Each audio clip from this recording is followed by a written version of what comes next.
Sir मुझे Tell it.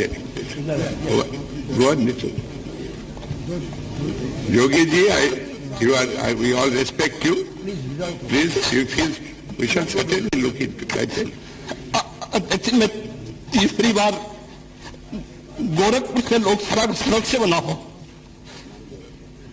वादा पहली बार मैं 25,000 वोटों से जीता था, दूसरी बार 50,000 से जीता, तीसरी बार लगभग 1.5 लाख मतों से मैं गोरखपुर से चुनकर के आया हूं। लेकिन पिछले कुछ समय से महोदय राजनीतिक विद्वेष के तहत मुझे जिस प्रकार से राजनीतिक पूर्वाग्रह का शिकार बनाया जा रहा है।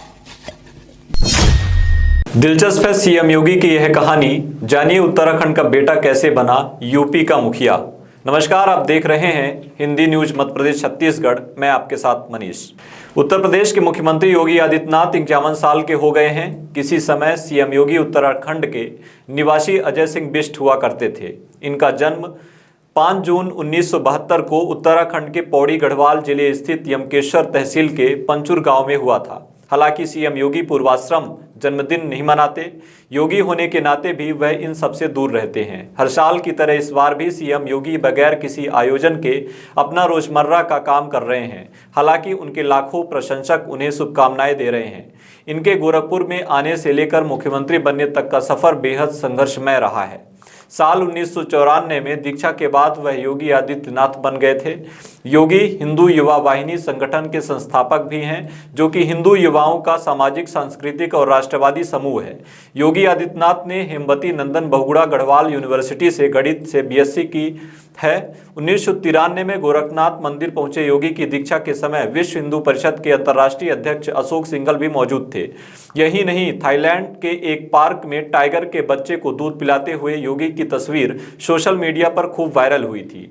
छोटे चीते के साथ लाड़ प्यार दिखाते हुए योगी आदित्यनाथ ने लोगों से बाघों को बचाने की अपील भी की थी। महंत योगी आदित्यनाथ गोरखपीठाधीश्वर रहे ब्रह्मलीन महंत अवैधनाथ के शिष्य हैं। 1998 से लेकर मार्च 2017 तक योगी आदित्यनाथ गोरखपुर से सांसद रहे और हर बार उनकी जीत का आंकड़ा बढ़ता ही गया। 2017 में उन्होंने उत्तर प्रदेश के मुख्यमंत्री पद की शपथ ली थी। योगी आदित्यनाथ मूल रूप से उत्तराखंड के निवासी हैं।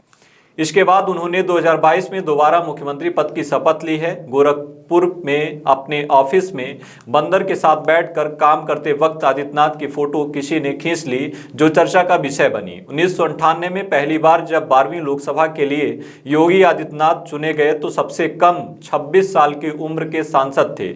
आगे की कहानी बहुत ही दिलचस्प है। योगी आदित्यनाथ ने भगवा वेश में सांसद से देश के सबसे बड़े प्रदेश के मुख्यमंत्री तक का रास्ता तय किया है। इस दौरान उन्होंने कई उतार चढ़ाव देखे। एक वक्त था जब योगी आदित्यनाथ लोकसभा में सिसक कर रो रहे थे। उसके 16 साल बाद उसी योगी की दहाड़ से यूपी विधानसभा गूंज उठी। लोकसभा टेलीविजन पर दोपहर 12:11 का समय दिखता है।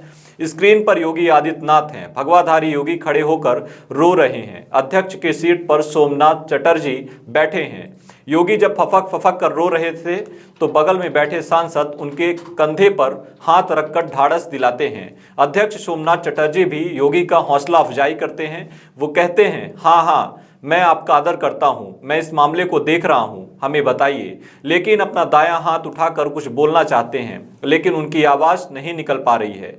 बरबस आंसू आ रहे हैं और गला रूंध जा रहा है। फिर किसी तरह खुद को संभालते हुए योगी कहते हैं, अध्यक्ष जी, मैं तीसरी बार गोरखपुर से लोकसभा का सदस्य बना हूं। पहली बार मैं 25,000 वोटों से जीता था, दूसरी बार 50 से जीता हूं और तीसरी बार लगभग 1.5 लाख मतों से मैं गोरखपुर से चुनकर आया हूं। लेकिन पिछले कुछ समय से महोदय राजनीतिक विद्वेष के तहत मुझे जिस तरह राजनीतिक पूर्वाग्रह का शिकार बनाया जा रहा है, योगी आदित्यनाथ ने आगे जो कहा वो भारत की संसदीय राजनीति पर सबसे बड़ा प्रश्न चिन्ह खड़ा करने वाला है। उन्होंने कहा, मैं केवल आपसे यह अनुरोध करने के लिए आया हूं, क्या मैं इस सदन का सदस्य हूं या नहीं हूं, और क्या यह सदन मुझे संरक्षण दे पाएगा या नहीं दे पाएगा। तभी लोकसभा अध्यक्ष सोमनाथ चटर्जी बोल पड़ते हैं, आप इस सदन के बहुत ही सम्मानित सदस्य हैं। फिर योगी कहते हैं, अगर मुझे संरक्षण नहीं दे सकते हैं तो मैं आज ही सदन को छोड़कर वापस जाना चाहता हूं। मैं कोई महत्वाकांक्षा नहीं रखता। मैंने अपने जीवन से संन्यास लिया है अपने समाज के लिए। वो फिर पकड़ कर रो पड़ते हैं, रोते हुए कहते हैं, मैंने अपने परिवार को छोड़ा है, मैंने अपने माँ बाप को छोड़ा है, मुझे अपराधी बनाया जा रहा है महोदय, केवल राजनीतिक पूर्वाग्रह के तहत, केवल इसलिए क्योंकि मैंने वहां पर भ्रष्टाचार के मामले उजागर किए थे, क्योंकि मैंने भारत नेपाल की सीमा पर ISI और भारत विरोधी गतिविधियों के खिलाफ आवाज उठाई थी। इस सदन में बराबर उसकी तरफ से सदन का ध्यान आकर्षित करता रहा हूं। मैं वहां भुखमरी से हो रही मौतों के खिलाफ प्रशासनिक भ्रष्टाचार को उजागर करता रहा, इसलिए मेरे खिलाफ महोदय सारे के सारे मामले बनाए जा रहे हैं। आखिर योगी के साथ हुआ क्या था कि वो इस कदर टूट गए थे? एक सन्यासी और एक सांसद के साथ किसने क्या किया था कि उनके आंसू थम नहीं रहे थे?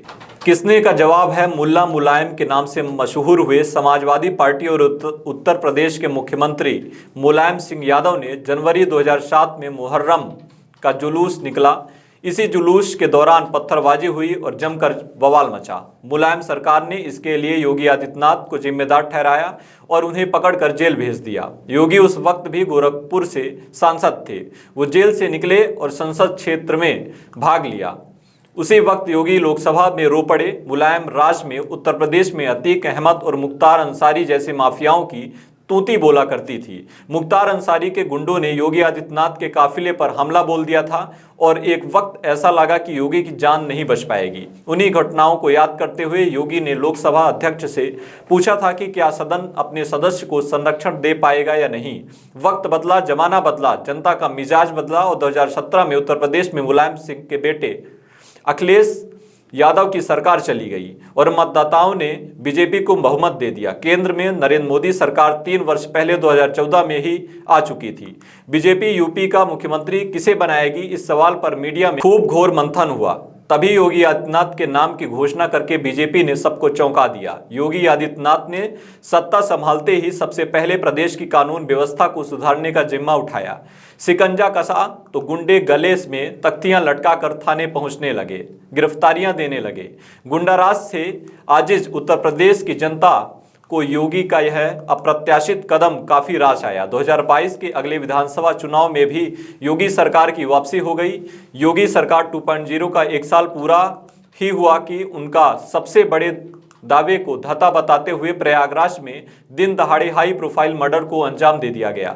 जेल में बंद अतीक अहमद के इशारे पर उसी के खिलाफ बीएसपी विधायक राजू पाल की हत्या के मामले में प्रमुख गवाह उमेश पाल को दिन के अगले उजाले में मार दिया गया। यह योगी सरकार को खुली चुनौती थी। 24 फरवरी 2023 को प्रयागराज में अतीक के बेटे असद के नेतृत्व में गुंडों ने कोहराम मचा दिया।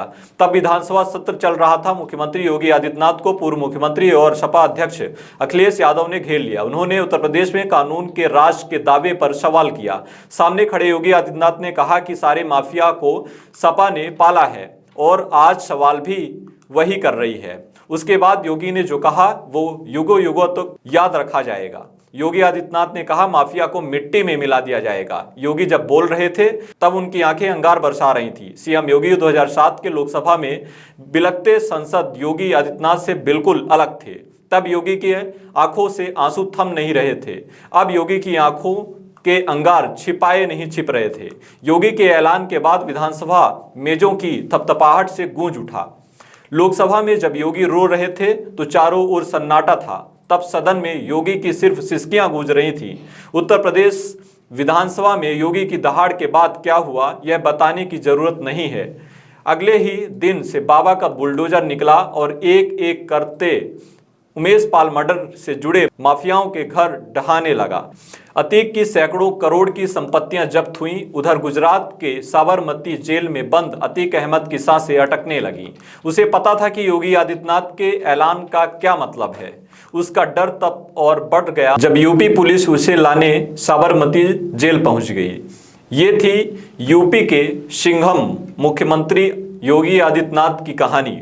इस खबर पर आपकी क्या राय है, कमेंट करके जरूर बताइए।